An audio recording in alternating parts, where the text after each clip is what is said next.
Hey, well, everybody, I'm getting ready to leave the Cedar Rapids Police Department.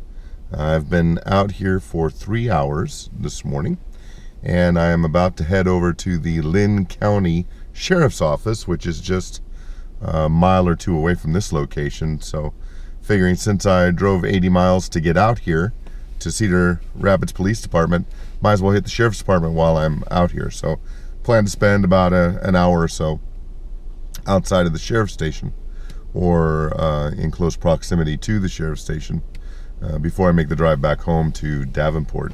It's been an exceptionally good morning outside of the Cedar Rapids Police Department. I was able to give away 10 copies of my booklet, The Burglar, which also serves as chapter 1 of my book, Cross Encounters, A Decade of Gospel Conversations. Marv Plementosh of 1milliontracks.com, and I took that first chapter and published it as a standalone booklet, gospel booklet. And so 10 officers received a copy of that this morning, and each of those officers also received a Police Lives Matter gospel tract, which is also published by Marv Plementosh. Marv came up with the artwork for the front, and I came up with the text, and Marv and I have been putting together gospel tracts like that in partnership for several years now. Far more than 10 officers saw the sign. The reason I was only able to contact 10 is because those were the ones who stopped coming out of the driveway. Others were en route to calls and what have you and could only wave as they were coming out. But the one that will stand out most to me is a young lady. She is an officer. She either works Detective Bureau or in an admin position, because she was in plain clothes, and she said that she's relegated to an office most of the day. And she came out of the station, and the Cedar Rapids Police Station, beautiful complex. Well, she comes walking out of the building, and I could see her badge on her belt, and she was smiling and obviously walking in my direction. And so I met her along the way and shook her hand and said hi and thanked her for her service, and gave her a booklet and a gospel tract. And she said, one of the girls working in the station, she came into my area and said, "There's a really nice man with a sign and a mustache standing on the corner." I thought that was great. There's a nice man standing out there with a sign and a mustache. So she said, I just had to come out and say thank you for being here. And her career started 10 years ago. That was the year my career ended, when I retired after 20 years. And so I am a full generation, law enforcement generation. In cop years, I am a full generation older than this young officer, and shared with me her story about growing up in Green Bay. Elder Nick, you'll like that. Grew up in Green Bay, went to college in Minnesota. She was in a, I believe, criminal administration class at a university in Minnesota. And the professor took her and a few other students to a field trip to California from Minnesota, specifically to do a ride-along with the Los Angeles Police Department. And it was an eye-opening experience for her, and solidified in her a desire to go into law enforcement. She moved back to the Midwest and has been with the Cedar Rapids Police Department for the last 10 years. And so we were able to talk shop and life in the Midwest, and had a wonderful conversation. And so that was probably out of all the positive law enforcement encounters I had today, that was probably the one that's the most memorable. I also was able to distribute one of our churches' gospel tracts to a number of pedestrians walking by. As always, the overwhelming response from those who gave a response driving by was positive. There was only one young woman who honked the horn to get my attention just so I could see the thumbs down. But that was the extent of the negative reaction today, and that's typically the case. More often than not, the reactions are positive.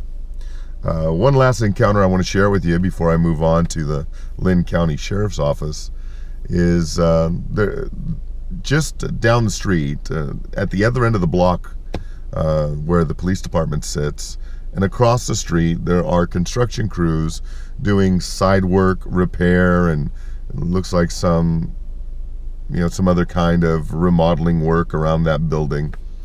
And one of the construction workers walks up the street on the opposite side of the street and crosses, and you can just tell he's coming over to talk to me. And he said, yeah, I saw you standing here with your sign, and I saw the Romans 13 reference, but I wasn't sure what the other scripture reference was, so I wanted to come over and see what it was. And I said, well, hi, my name's Tony. And he looks at me for a second and he goes, Tony Miano? I said, no way. How do you know my name? And he says, well, I've been watching videos of your work outside of the Emma Goldman abortion clinic. My family and I have just started recently going down there on Saturdays. And so your videos have been real helpful.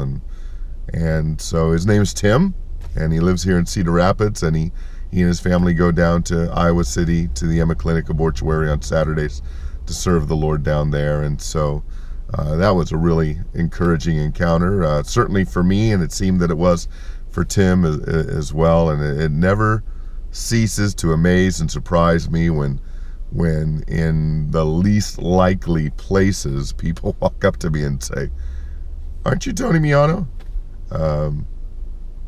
Oftentimes they say, I thought you were a lot taller.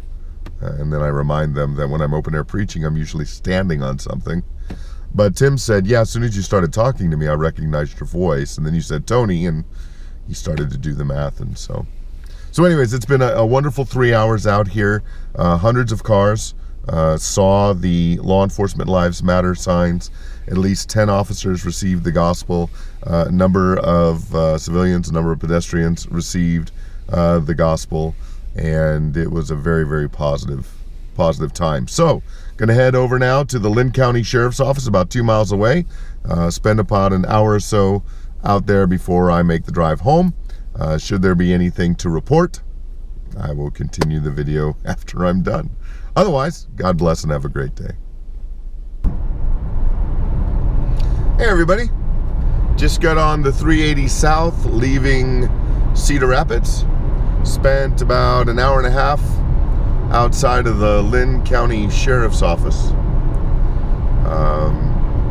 But spent some time on the backside of the station on 1st Avenue. That's where I started. A lot of vehicle traffic, probably as much vehicle traffic or more in the hour and a half I was at that location than the 3 hours I was at Cedar Rapids PD. So a lot of people saw the signs. Once again, all positive. I don't think I had one negative response at that spot. And with about a half hour or so to go, I moved to 2nd Avenue, which is the front half of the station, the main door, the public entrance, and was able to encourage a couple of deputy sheriffs as they drove by. I didn't have any direct contact with any of the deputies, which I could have. But I did have more contact with pedestrian traffic coming in and out of the sheriff's office than I did over at Cedar Rapids PD. So I was able to give more gospel tracts to quote-unquote regular folk out there. Oh, one thing that happened over at Cedar Rapids PD that was really encouraging that I forgot to mention is that as an officer was coming in to work, he as he pulled into the driveway, he waved, thanked me for being out there, and then he grounded his gear in the station, and then he came back out and he said, hey, would it be all right if I got a selfie with your sign? I said, yeah, sure, no problem. So it took us a little while to position both of us and that large sign in a in a selfie from an outstretched arm, but we were able to do it. And the reason I bring that up, and the reason I love it when people take pictures of the sign, and a few motorists did today, both outside of Cedar Rapids PD and the Linn County Sheriff's Office. The reason I get excited about that is not because I'm in a picture, but that sign is in a picture. And what that means is that message, along with Romans 13, 1-5, and Acts 10, 1 to, I believe, 48, those scripture references and the address for the Cross Encounters website, where they can find a full and detailed gospel presentation, is now going to go out to their friends, onto their social media networks, and reach a whole different group of people, both law enforcement and civilian, that I would likely have never have any contact with. And so I get excited when people take pictures of the sign for that reason. Whether they realize it or not, those who take pictures of the sign and then share it with others is helping me to lift up the name of Christ and to spread the gospel of Jesus Christ. So I get very excited about that. So I've got about 80 miles or so to go before I get home, and then I will hang out with Maria for a little bit, post this video, and then I'll be back out to the streets to do more sign evangelism today.